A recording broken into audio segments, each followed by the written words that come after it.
So I'm going to read you a little bit from Revelation, and I'm going to show you that there are things sitting right there in front of you that you don't see. And the reason that you don't see them is because God has given it not to you to see, but to teachers in the church to see and to deliver to you. That's right. He's established this so that you understand that there is a hierarchy in the church. There are leaders in the church. There are people who are assigned to this role to the benefit of your soul. So let's have a look here. Let's have a look here. And what I'm going to be focusing on is the Lake of Burning Sulphur. I want you to pay attention to this.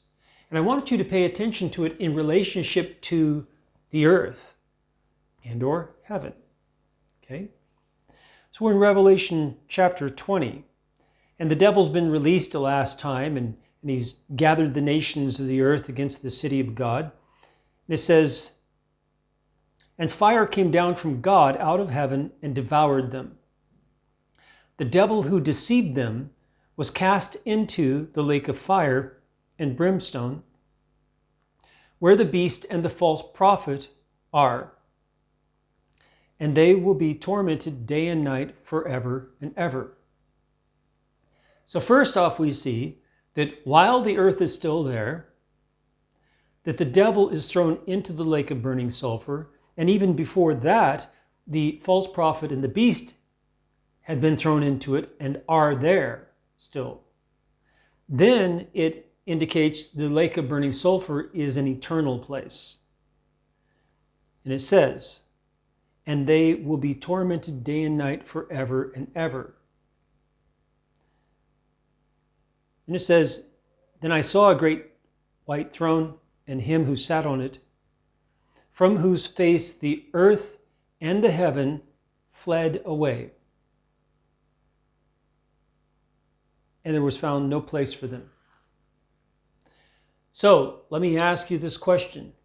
If the lake of burning sulfur is in the earth, then how can it remain and then be tormented forever and ever if the earth and heaven fled from the face of God and there was no place found for them at all? Heaven and earth vanished. And yet the lake of burning sulfur did not. It is an eternal place where there is eternal torment. It is a real place, but it is not connected with the earth or with heaven, i.e. the sky, because the word heaven literally means sky. Let's keep going. "And I saw the dead, small and great, standing before God, and books were opened, and another book was opened, which is the book of life, and the dead were judged according to their works by the things which were written in the books." Notice how they are judged, not by their faith, but by their works, and that the works are written in the books. Everything you do is written in the books. And when you stand before God, those books will be opened and you will be judged. "The sea gave up the dead who were in it." And you ask, well, how can the sea be there to give up the dead that's in it if the earth and the sky fled away? It doesn't say the sea did. It doesn't say that.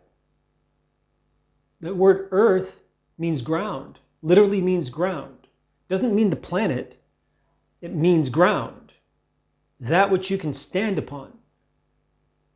I mean, aside from the fact that Jesus walked on water, right? But the sea, it doesn't say, fled from the presence of the Lord. And so, if the sea gave up its dead at that time, that means the sea did not flee. So let's go ahead and have a look. We need to just take it at face value. We cannot be assuming things contrary to what the text says. It says the sea gave up the dead who were in it, and death and Hades delivered up the dead who were in them, and they were judged, each one according to his works. Now that could have happened before heaven and earth fled. Perhaps the dead were given up And when heaven and earth fled from his presence, it took the sea with it, and death and Hades? Well, no. Because we'll find out what happens. Then death and Hades were cast into the lake of fire. This is the second death. So death dies. Very interesting.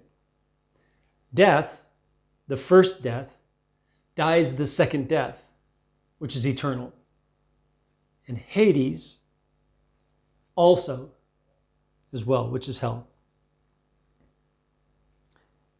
And anyone not found written in the book of life, it's different than the books.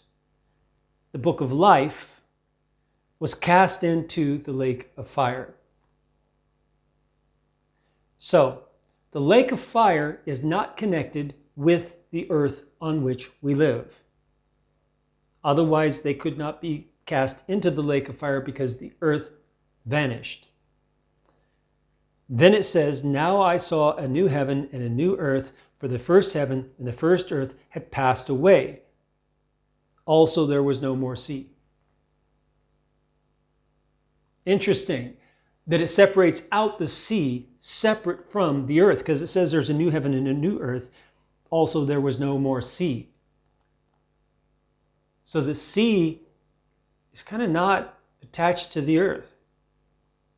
It's kind of a third element. Heaven and earth, heaven and earth, heaven and earth. And then there's the sea.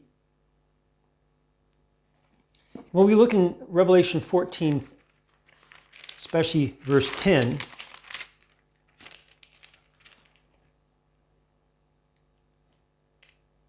it says, all right, so look at verse 9.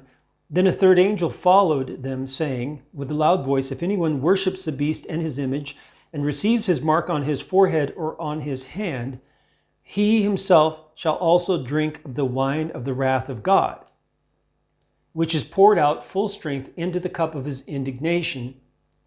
He shall be tormented with fire and brimstone in the presence of the holy angels and in the presence of the Lamb.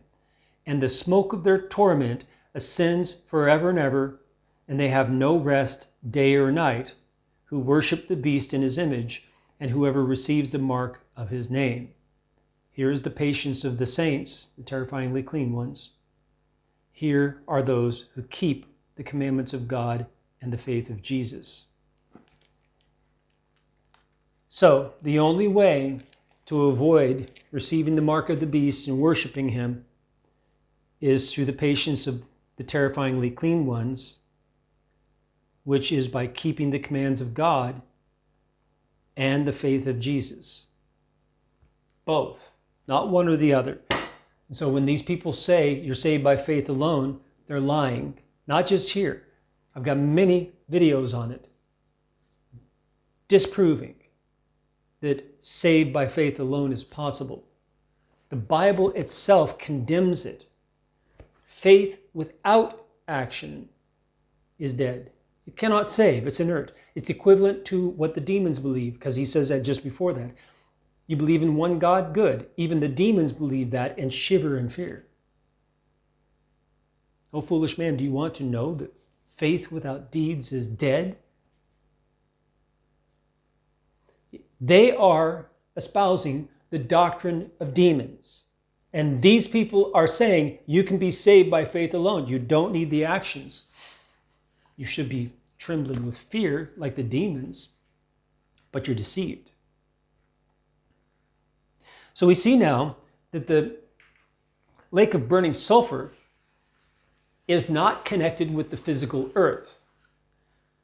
And that even with the new heaven and the new earth, it will still be there because they will be tormented in it forever and ever. The Lake of Burning Sulphur never goes away. And in place of the previous earth and heaven is a new earth and heaven. And the holy angels and the Lamb will be there at the Lake of Burning Sulphur looking on. And we've got a video on that as well. So now you know more about the Lake of Burning Sulphur. It's an eternal place. It will never pass away. It will never disappear. It cannot be destroyed. The fires will never go out. The torment will never end, and the smoke that ascends from it will never cease. The anguish, the suffering, the pain of those who are thrown into it will continue through all eternity. You must make your choice today. Are you going to believe in Jesus and obey the commands of God? Or are you going to be thrown into the lake of burning sulfur with no recourse ever? May the Lord bless you as you seek him with all your heart.